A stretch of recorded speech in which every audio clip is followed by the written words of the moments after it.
कारण ज्या घाटातून उतरला तो घाट होता आंबेनळी, आणि ज्या जंगलाच्या परिसरातून तुमची बस फिरत फिरत प्रतापगडाकडे प्रस्थान केलं तो परिसर होता जावळीचा.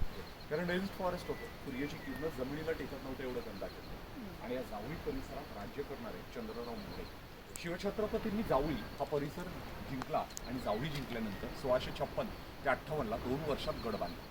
जावळीत 2 वर्षात गड बांधला आणि त्यानंतर मग अफझल खान हा शिवाजी महाराजांना पकडायला विजापूरवरून निघाला. अफझल खान कोण होता की आदिलशाह बिजापूरचा राजा, जावळी गेली, आदिलशाही हादरली, आदिलशाहचा दरबार खळबळला आणि आदिलशाहनं माथब्बर सरदार बोलवले आणि तबकात विडा लावला. विडा असा होता की अरे जो कोणी शिवाजी राजाला पकडून आणेल त्याला आम्ही अर्ध विजापूर इनाम देऊ. आदिलशाहचे सगळे सरदार घाबरले, कुठलाही सरदार मानवर करून बघत नव्हता. त्यामुळे बडी बेगमशाह आदिलशाहची आई खवळली. तबकातल्या बांगड्यांनी साड्या सरदारांच्या अंगावर फेकून दिल्या. म्हणाली या दरबारातले सगळे मर्द नामर्द आहेत, एक पण मर्द नाही शिवाजी राजांना पकडून आणणारा. आणि नामर्द बोलल्यामुळे अफझल खान तयार झाला. अफझल खान 7.5 फूट उंचीचा होता, दिपाड शरीर होतं, पोलादी पंजाचा. हा शिवाजी महाराजांना पकडायला विडा उचलून निघाला आणि पहिला गेला धर्मगुरू काजी. काजीजी एक शिवदीन बताव जिस दिन में शिवाजी राजे को पकड सके. काजी म्हणले तू जाऊ नको, गेला सर दगा होणार आहे. दगा म्हणजे शिवाजी महाराज तुला मारणार आहे, तू जिवंत परत येणार नाहीस. असं म्हटल्यानंतर अफझल खानला भयंकर राग आला आणि खडाक्कन काजीच्या काळाखाली लावलं. त्याच्यात त्या तीव्रतेच्या जोरात मारलेला हात त्याचा एवढा जोरात होता की तो काजीच्या आग्यावर ठार झाला. अफझल खानाच्या 64 बायकांपैकी आवडली तुमच्याकडून आक्षेपून घडलाय, तुम्ही काजीला मारलाय, कारण अजून जोरात तिच्याकडून दुसरीकडे लावली, ती पण ठार झाली. आणि 63 वाईफला अफझलपूर विलेजमध्ये एका वेलमध्ये ठेवली. सगळ्या बायकांना मारून अफझल खानाला वाटेतील मंदिरं गावं उद्ध्वस्त करत आला होता. तुळजापूर, पंढरपूर, शिखर शिंगणापूर, रहिमतपूर मार्गे फलटणवरनं खान वाईत उतरला आणि कृष्णा नदीच्या काठाला जिथं गाईच्या रक्ताचे सडे वाहले. शिवाजी महाराज राजगडला होते. 11 जुलै 1659ला महाराज जावळीत आले. जुलै, ऑगस्ट, सप्टेंबर, ऑक्टोबर महिन्यापर्यंत राजे जावळीत होते. शेवटी महाराजांनी एक दिवस खानाला भेटायचं ठरवलं आणि खानाची बहीण गडाला आली. कृष्णाची निरोप धाडला. खान भेटायला बोलवतो वाटतं. राजन दुसऱ्या दिवशी उत्तर दिलं, तुम्ही आमच्या वडिलांचे मित्र आहात, जसं वाईट तळाला आलं तसं जाऊ. खान विचार करायला लागला, शिवाजी महाराज आज डोंगरदऱ्यांमध्ये लपलेत, ते काय बाहेर पडणार नाही, आपल्याला तिकडे जावं लागेल. म्हणून खान वाईतून जावळीत आला. आणि जावळीत येताना अफझल खानाबरोबर फौज होती ती 12,000. पसरणी घाट चढला. पाचगणी महाबळेश्वर त्याला ग्राउंड लागलं. रडकुंडीच्या घाटानं खान खाली उतरला. कोयनेच्या काठावर आणि जावळीच्या ओटावर याच्या फौजीची छावणी पडली आणि अफझल खान गडाच्या पायथ्याशी शामियानापाशी पोहोचला. असा शामियाना महाराजांनी आपल्या मावळ्यांना सजवायला सांगितला होता की याला हिरे रत्न जडित होतं. हिऱ्यांनी सजवलेला शामियाना बघून अफझल खानच वाटलं की शिवाजी महाराजांकडे एवढी दौलत, एवढी श्रीमंती की त्यांना मारल्यानंतर सगळं निघून गेलं. खानाचा राग शांत करायला महाराजांनी शामियानाला हिरे माणिक मोत्यांनी सजवला होता. महाराज गडावरून भेटीला गेले. तो दिवस होता 10 नोव्हेंबर 1659, वार गुरुवार, दुपारी 2ची वेळ आणि शके होते 1581, म्हणजे 10 नोव्हेंबर 1659. आणि मीटिंग डेट ज्यावेळेला होती तेव्हा 10 नोव्हेंबरची आणि वेळ होता 2 o'clock, दुपारी 2ची वेळ. अंगावर चिलकत परिधान केलं, डोक्यावर एक लोखंडी जिरोटो घातला, हातात वाघनकं कट्यार, एवढं सगळं सील केलं म्हणतात त्याला. आणि शंभू महादेवास रुद्राभिषेक केला.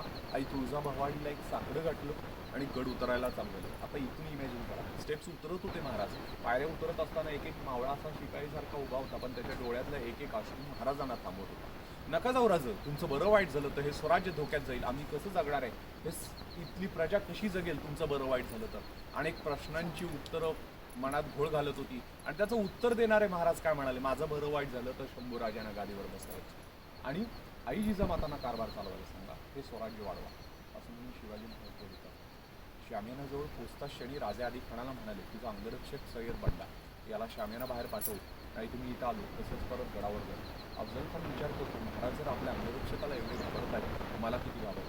अंगरक्षकाला सय्यद बंडाला शामियाना बाहेर पाठवलं. राजे अफझल खान दोघेही भेटल्यानंतर खानानं डाव्या बगलेमध्ये महाराजांची मान ओळखली आणि कठळीचा वार राजांच्या डोक्यावर केला गेला. दुसरा वार पाठीवर झाला, अंगरका फाटला आणि चिलकतावरून कटरकन आवाज करत गेली. बिचवा खानाच्या पोटात टाकला आणि वाघनाकाने टराटरा खानाचं पोट पाडलं. एकच गदारोळ झाला, दगादगा. आणि दगादगा आवाज ऐकून शामियाना बाहेरचा बॉडीगार्ड हा राजांच्यावर वार करायला आला. वार करणार तेवढ्यात राजांच्या अंगरक्षकानं जीवामध्ये सय्यद बंडाचा हात आणि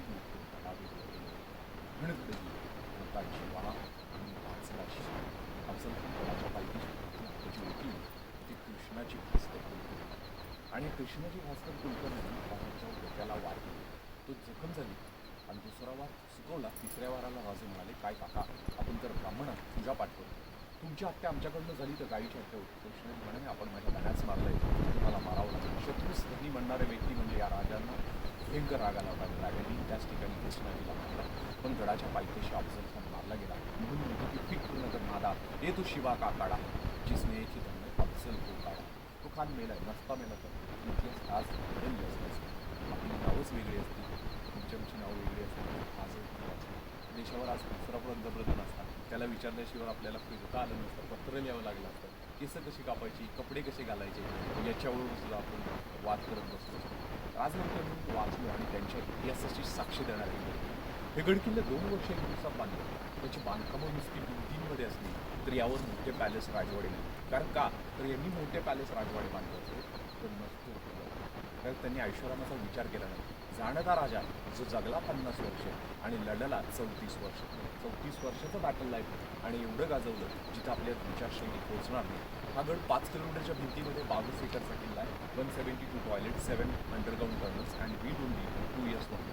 गडावर जात असताना इथं असलेली ही गुहा महाराजांनी त्या 40 मावळ्यांना लपवलं होतं आणि सांगितलं, जर एखाद्या वेळेला अफजल खान दगाफटका करून गडावर आला, 40 मावळ्यांनी त्याला इथे आडवा म्हणून बनवलेली गुहा.